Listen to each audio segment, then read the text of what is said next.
This is Jeb Blunt, and it's Money Monday on the Sales Gravy Podcast. Say make money, money, make money, money, money. Make money, money, make money, money, money. Money makes the world go round. What's up, everyone? I'm back with another Money Monday episode of the Sales Gravy Podcast, and this one lands right in the middle of Christmas week for much of the Western world. Now, if you're celebrating Christmas, instead of selling, you're probably listening to this while knee-deep in the festivities or out doing some last-minute shopping. But if you're not part of the Christmas crowd, this week is important because it's the beginning of the mental transition into the new year, a new start, and a new selling season. For me, this week has always been the chance to pause, take a break from the grind of selling, and really think about what happened over the past year, the good, the bad, and the ugly. And if you're anything like me and do the same, there are two ways to look back on your last 12 months. You can do so with regret or with reflection. These two lenses are vastly different in the way they affect your view of where you've been and where you are going. Let's start by unpacking regret. Regret is that feeling you get when you look back on something you did or didn't do and wish you could change it. Some of you are already feeling regret about the goals you missed, deals you lost, opportunities that slipped through your fingers, or the people in your life you may have let down. In many ways, regret is similar to worry, except it's focused on the past instead of the future. Worry is about what might happen. Regret is about what already happened, and that's a big distinction. You can't rewrite the past. No amount of regret changes history. All it does is create a feedback loop in your mind where you keep reliving your mistakes, your misses, and your failures over and over again. I've seen so many people, sales professionals and otherwise, get stuck in this endless loop of regret. They keep thinking, if I only had made that call, if I had only handled that prospect differently, if I'd only taken that chance, if I'd only been there or done that. Those if-onlys can paralyze you. They sap your energy, crush your confidence, and they keep you from moving forward. Now, on one hand, regret can push you to change. You don't want to feel that kind of pain again, so you work hard to avoid repeating the same mistakes. On the other hand, regret can become a debilitating emotion that can drive you into an exhausting and useless mental loop of would've, could've, and should've. But no matter how many times you complete that loop, it doesn't change the outcome. It just becomes an emotional anchor that weighs you down as you start the new year. Reflection, on the other hand, is entirely different and far more productive. When you reflect, you detach from your emotions with objectivity to look at your entire body of work from the past year. You're asking the questions, what went well, what didn't go so well, and what did I learn? You consider the wins that made you proud and the moments you'd rather forget. You figure out why you won so you can repeat those winning behaviors, and you extract value from the lessons of failure. Reflection isn't about punishing yourself for what went wrong. It's about gaining clarity on why it went wrong and what you can do about it next time. Reflection also helps you find gratitude in unexpected places. Maybe there's a hidden lesson in overcoming an obstacle, or perhaps you gained a new perspective because a challenging person came into your life. It's important to realize that each path you chose over the past year shaped your present circumstances, but you are not defined by these circumstances, only by how you respond to them. The value of reflecting creates awareness, and where there is awareness, there is the potential for change. You see, awareness is like the sun. Anything that it touches, including you, has a tendency to transform. The bottom line is that reflecting is about learning, growing, and transforming, and regret is about stagnation.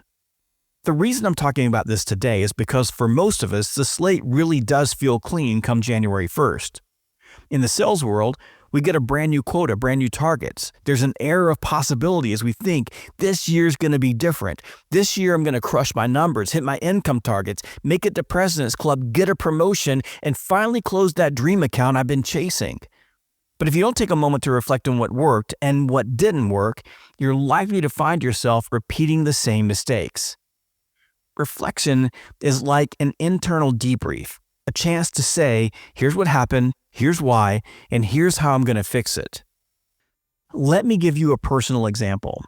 At the beginning of last year, I set a goal for my sales training company, Sales Gravy.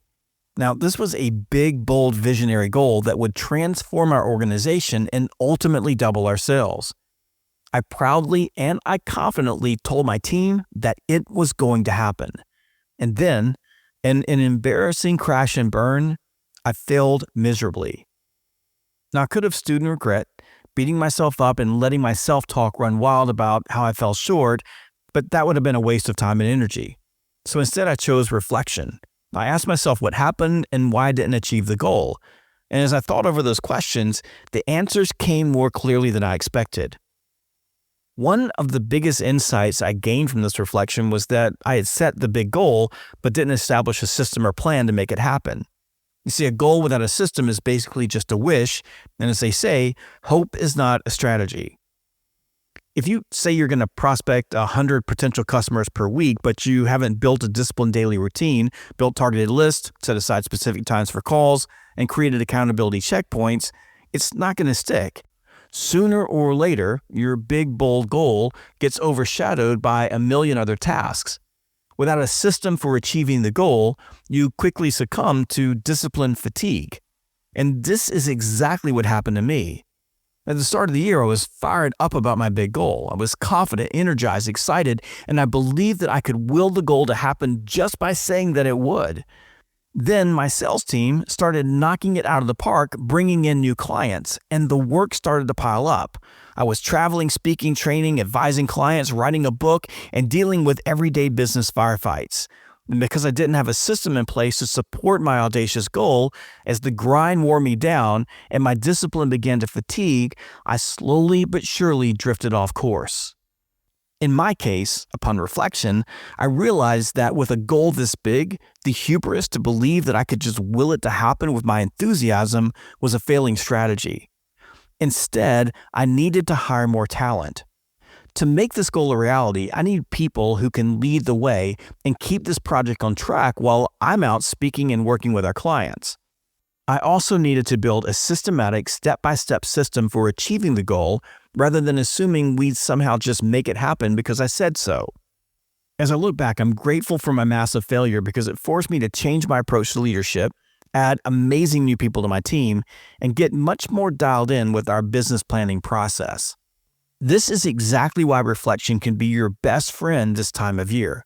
It allows you to own your failures without letting them define you, and it helps you leverage your successes by pinpointing what you did right. Regret says, you messed up, you'll never fix it, it's too late.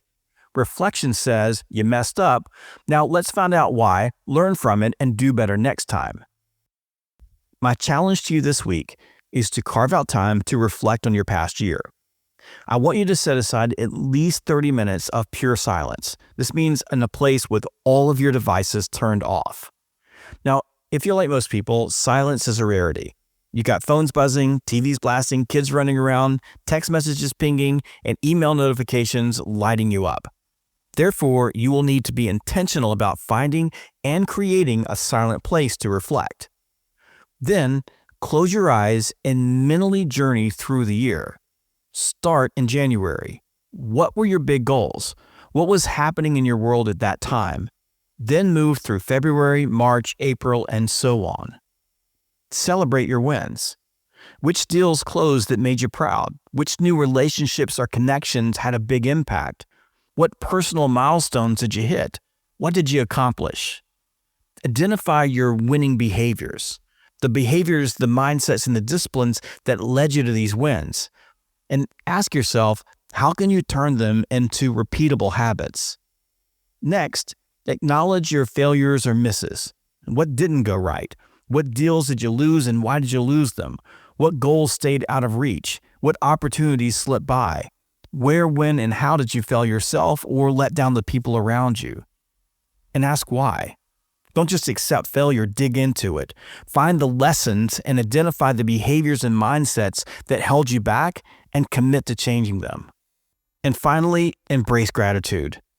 When you're looking back on your past year, it will be super easy to fixate on the negatives.